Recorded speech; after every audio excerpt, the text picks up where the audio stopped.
Today I'm going to talk about privacy and access control for outsourced personal records, or putting it differently, how to port single-client ORM to multi-client ORM. So I'm Manuel Reinhardt, and this is joint work with Matteo Maffei, Giulio Malavolta, and Dominique Schröder. So let me get started with a motivating example. So some of you might know or might have even used personal health records, which is a health record system in which the patient, Bob, has full control over his private, personal health data and can share it with healthcare personnel, clinicians, and so on. So for example, systems that are already existing, web-based, are, for example, Patients Like Me or Health Vault, where people can import health data and can share it with selective institutions, applications, and other persons.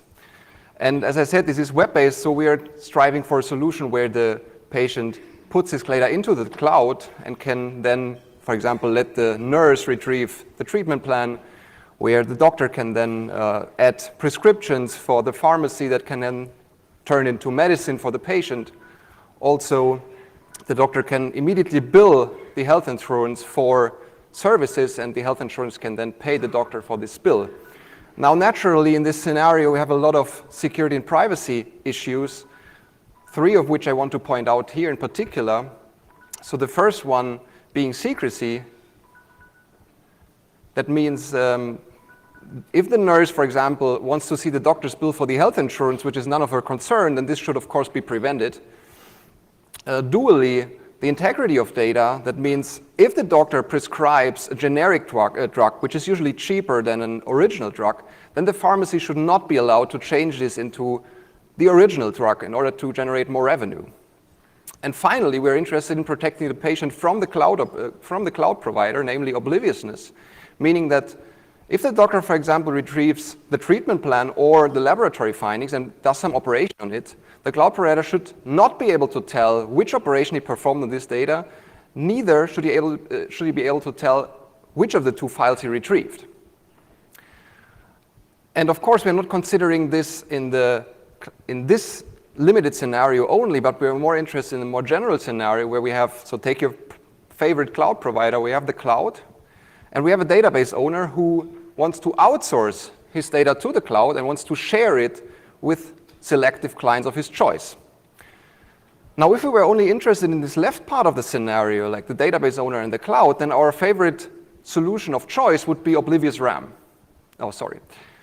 And in order to provide operations, the clients can read and write on index data, and the cloud provider can the database owner can additionally add entries to the database. He can change permissions of existing entries, or he can also add clients to his shareholders. And as I said, if we were only interested in this left part of the solution, then our solution of choice would be oblivious RAM, which is a technique invented originally in 1996 by Goldreich and Ostrovsky in order to conceal from an observer of the storage on the cloud to the access pattern of the clients operating on this storage. So for example, here in the upper part, or in the two scenarios, it should be indistinguishable whether, for example, the database owner on the upper part reads index I and then index I, or whether in the lower part he reads index I and then index J. So this should be indistinguishable. And in the last 2 decades, there have been a lot of efficient realizations thereof. For example, Path ORM, which was presented by Stefanov and co-workers 2 years ago at CCS.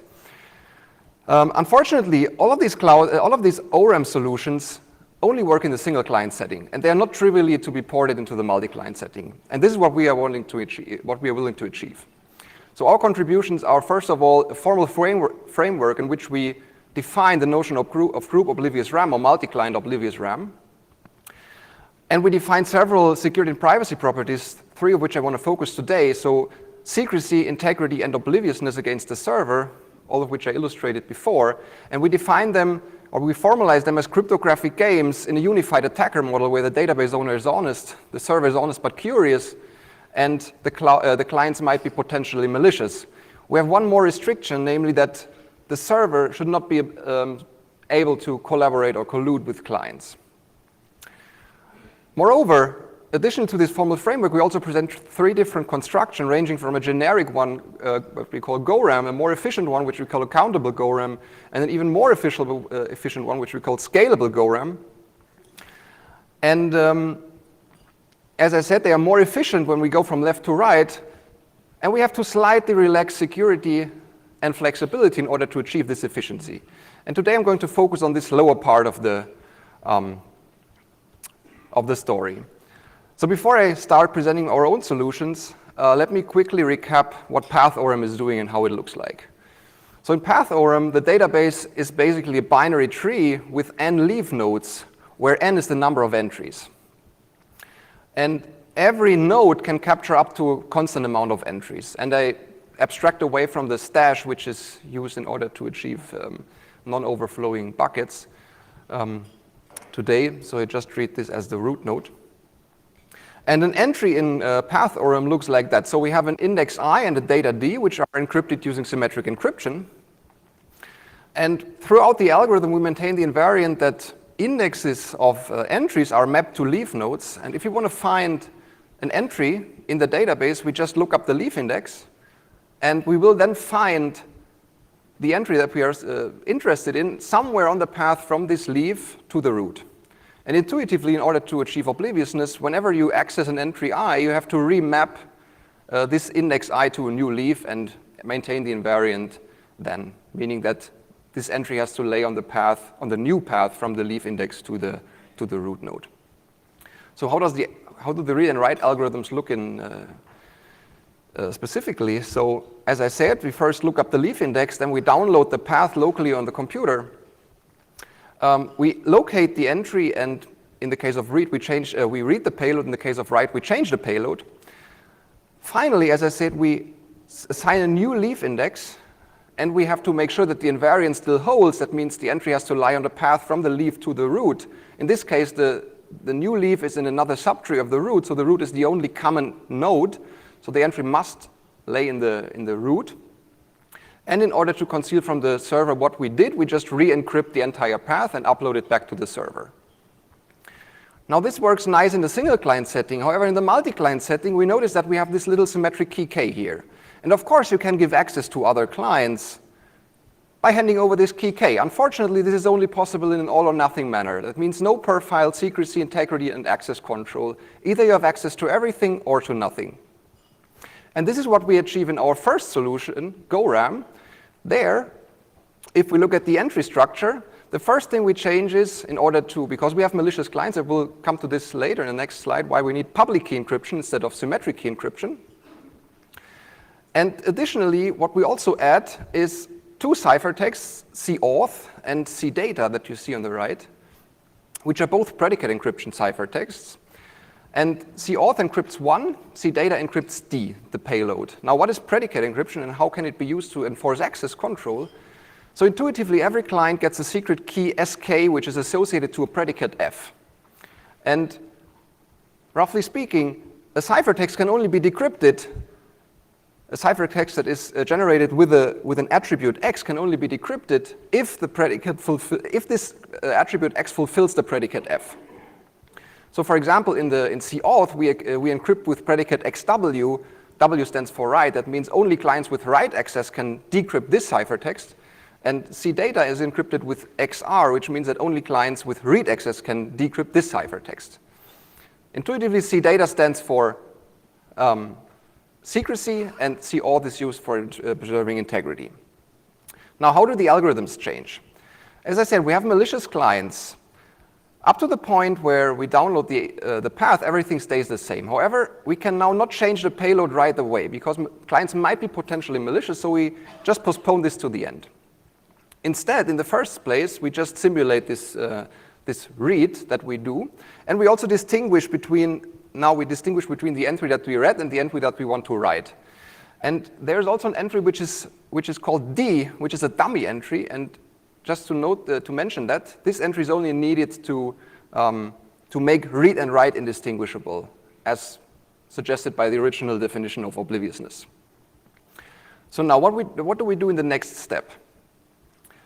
So again, we select a new leaf index, And we maintain the invariant. That means the entry that we changed, or the entry that we accessed, has to lie on the path from the leaf node to the root. This is what happens here.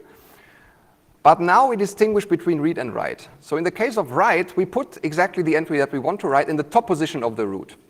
In the case of read, however, now we put a dummy entry in the top position of the root. And we notice that dummy entries are writable by everyone. The next step is to upload this path to the server and also to re-randomize it in order to conceal from the server what we did. And as I said, clients might be potentially malicious.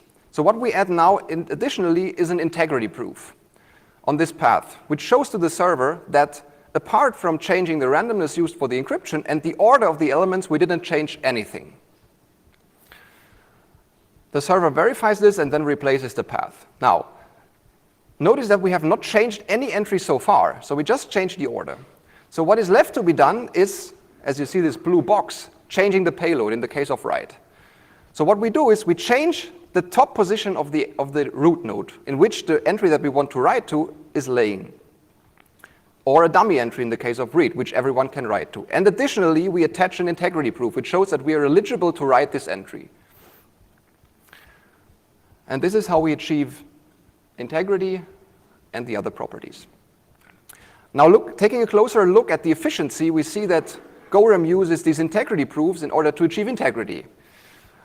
This gives us, of course, best security properties. Unfortunately, it's not very efficient in terms of computation and communication.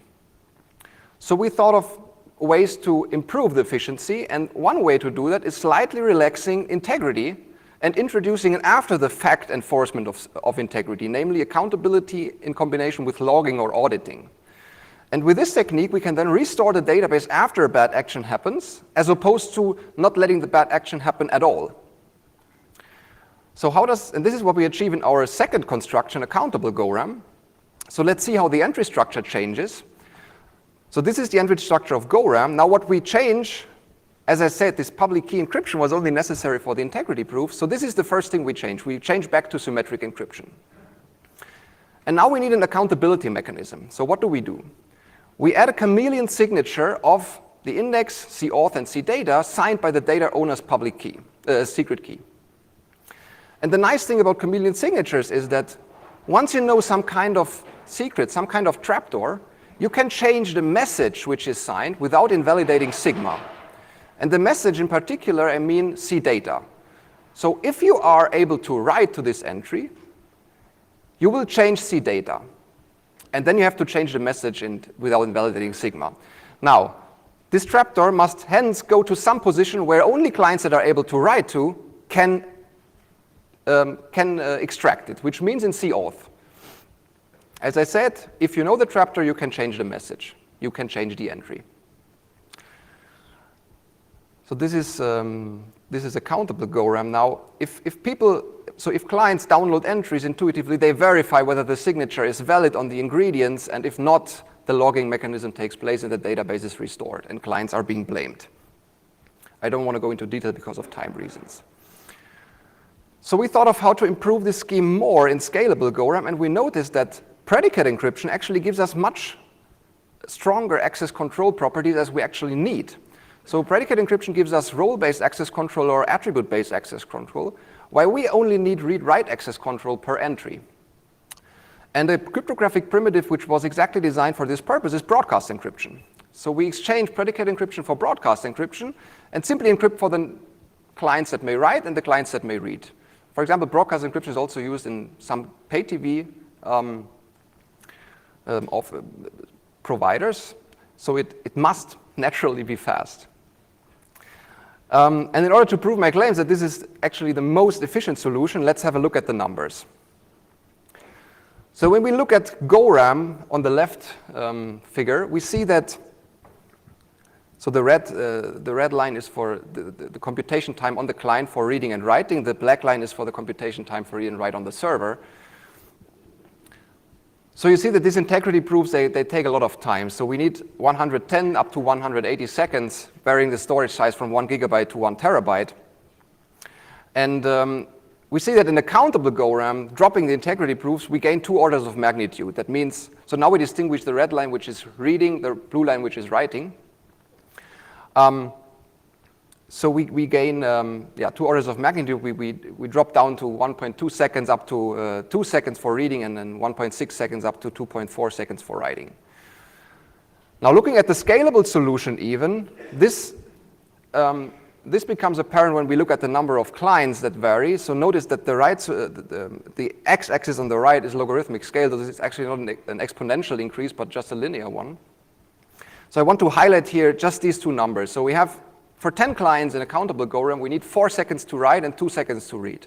The same time we need in scalable GORAM for 10,000 clients. So here we have a drop down of 4 orders of magnitude.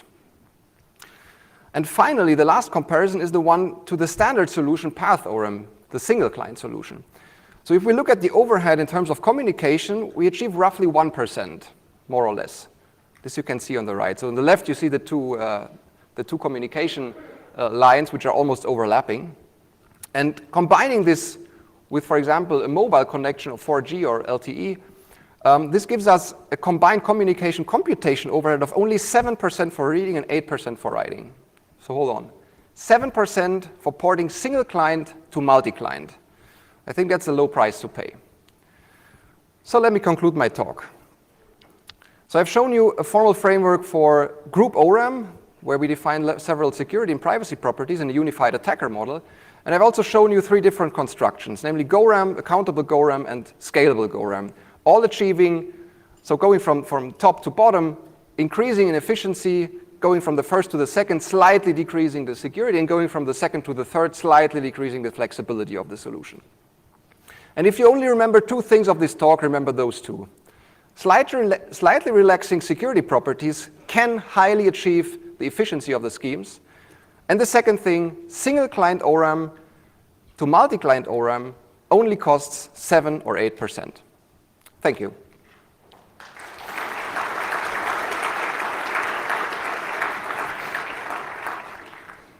So we have some time. We have some time for questions. Please come up to the microphones if you have questions. While people are coming up, I'll ask. First question. So you've got very impressive results here. It seems like it's still a long way from being deployable. Is that true? And if so, what's necessary to get to the point where this could be used for real systems? So I think if the database sizes are not too big, so for example, in this personal health record scenario, we're talking of about 250 megabytes. So for example, the electronic health cards that are actually deployed at the moment, they only can store 64K, so which is not really much. So 250 megabytes, for example, can be handled in quite an efficient amount of time. So there I would say it can be deployed already in practice. Yeah. But if you're talking about like terabyte or even petabyte, then there's still a way to go, indeed.